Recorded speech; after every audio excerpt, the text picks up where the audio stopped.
try and do something, they've got to make some kind of splash that's going to make people want to come there.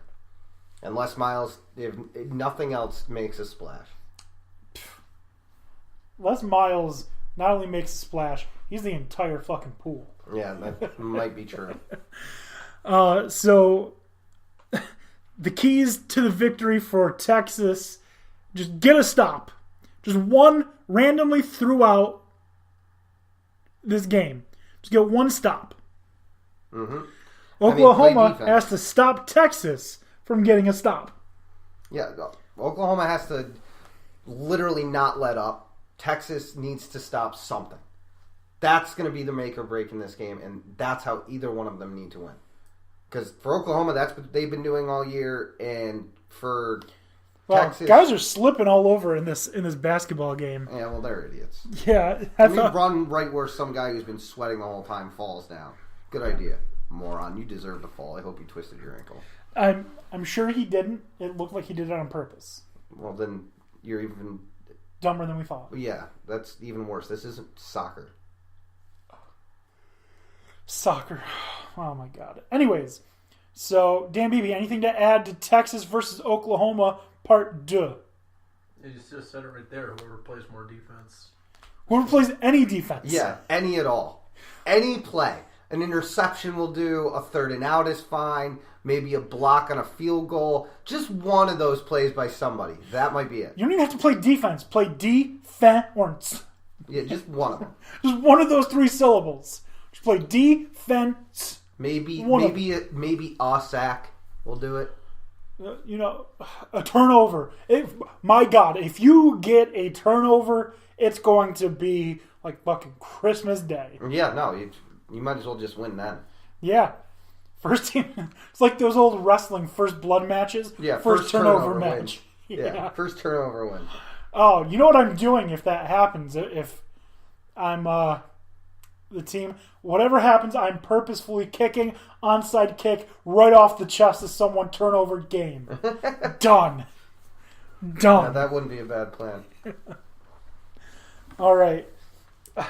So, what do we expect from this game, really? We're expecting another, 48-45, 52-51 kind of game, right? That's what I would imagine.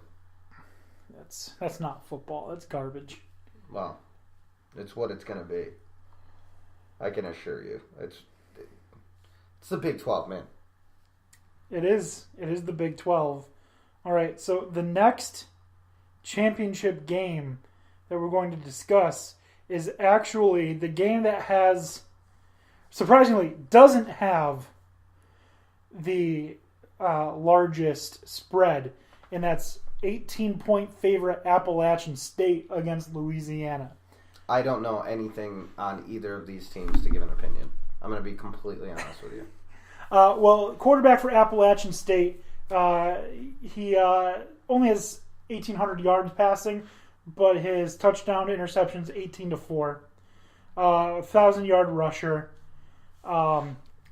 Appalachian State was ranked at one point this season and took Penn State to overtime. Yeah, I mean, I know Appalachian State has done some things this year. And they're 9-2 on the season. Let's go to Louisiana. The Ragin' Cajuns. Their claim to fame right now is only getting beat by 42 points to Alabama. So that's pretty cool. These teams have already met once this year. Appalachian State won 27-17. Yeah, like I said, I don't know enough about these teams, but if I had a guess, it just to me seems like Appalachian State's clearly the better team. And they shouldn't have a problem winning this one. I mean, 18-point favorite. Just goes to show you. Money line. What does the money line mean? So what's the money line at? Money line is plus 700 for ULL. That's Louisiana Lafayette. And negative or minus 1,100 for Appalachian State. So you'd have to bet $1,100 to win $100. And so if you bet $100 on Louisiana, you would win $700. So if I put a $100 bet on Louisiana Lafayette to win, I'd get back 800. You'd get your 100 and 700. And if I wagered the 1100, I would get $1,200 if I won. You'd get your 1100 plus 100. So I'm thinking I should just take every cent I've got and put it on Louisiana Lafayette. If you believe they're gonna win, sure. I mean, that's how the money line would have been huge if you chose Appalachian against Michigan that one year. It would have been massive. Yeah, that was a 38-point Yeah. spread or something like that. Imagine what the money line was. Oh God, I bet we can look that up. You might be able to. I don't know. But I think that Appalachian State is going to beat Michigan again. So I'm all for it. I just don't see how Louisiana Lafayette really has a chance in this game.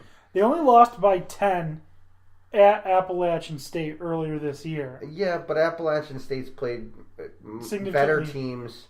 They've played much better, and now they get to repeat on a team they've already seen. It doesn't seem like it's going to go well. Like, this seems like it's going to be very bad. And for that being said, for Appalachian State to win, do what you've been doing all year long. For Louisiana Lafayette, hope for a miracle and make something happen. I don't think you need to hope for a miracle. Their quarterback is thrown for over 2,000 yards, 19 touchdowns, 10 interceptions. Decent-ish. He's almost at that 2-to-1 ratio that I like. That's not great. They got a 1,000-yard rusher. So that's, for me, in college football, the benchmark for your leading rusher should be 1,000 yards. Yeah.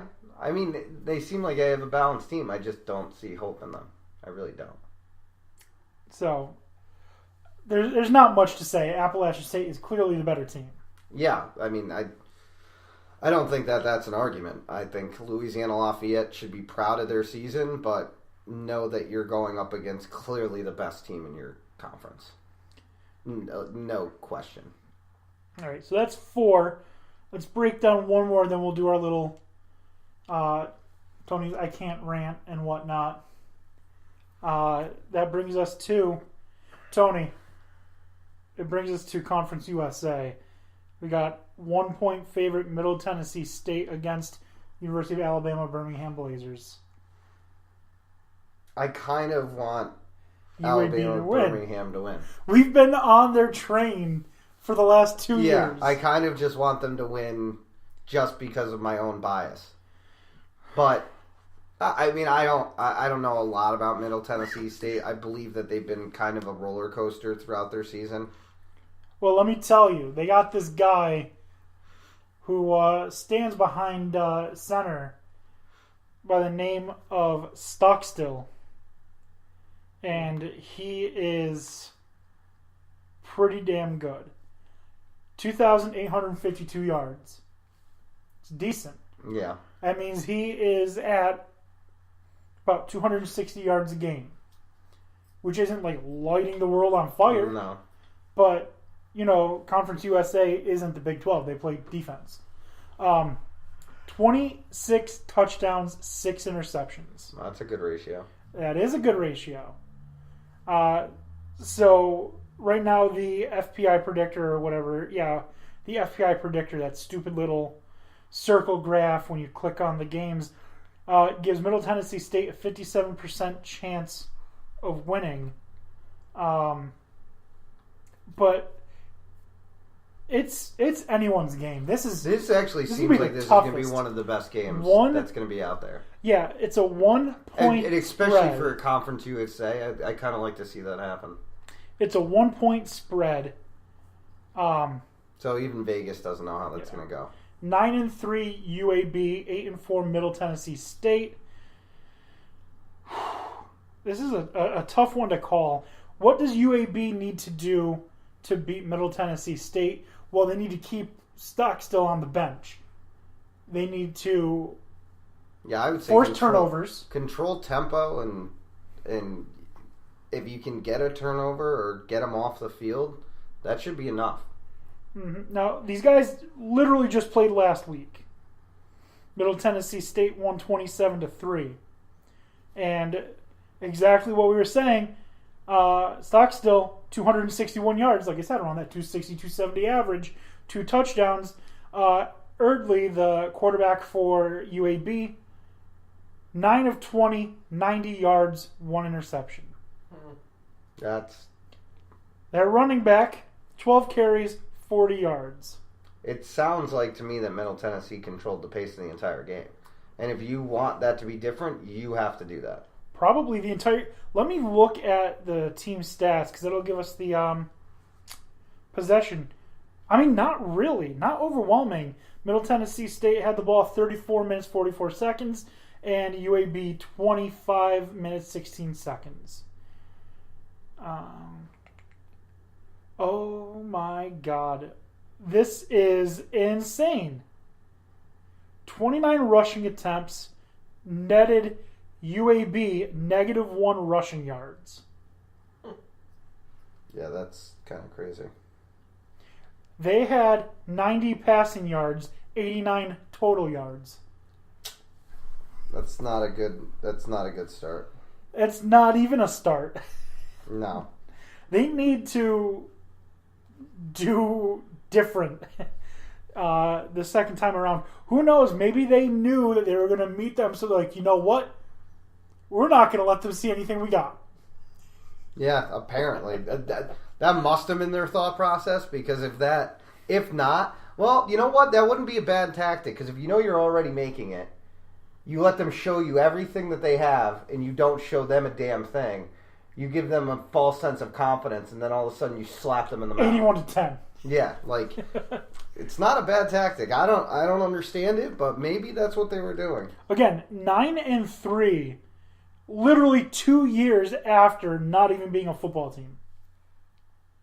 It's not bad. I predicted last year they'd have 1 win. And that was just because I was hoping they'd get one. Yeah, but now they certainly look like they're just a good story. I can't not root for them. Exactly. Middle Tennessee State to beat UAB. What do they need to do?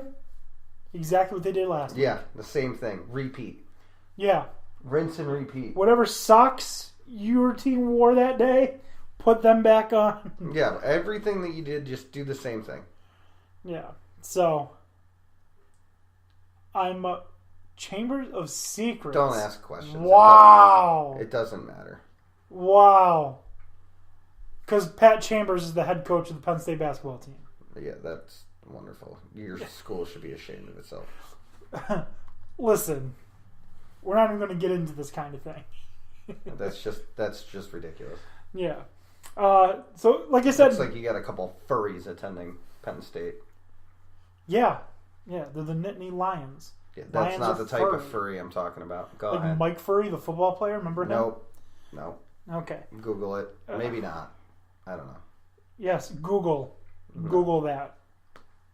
Anyways, Middle Tennessee State, just do what you've done. It's gotten you to 8-4. Just do what you did last week to UAB, but mix things up a little bit. All right? Change it up maybe 10%, if that.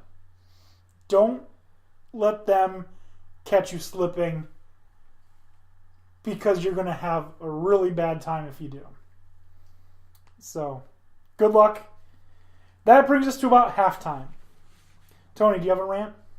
Well, I can do something here quick. The one thing that I need all sports announcers to do is stop showing your goddamn bias to certain situations. I can't stand it.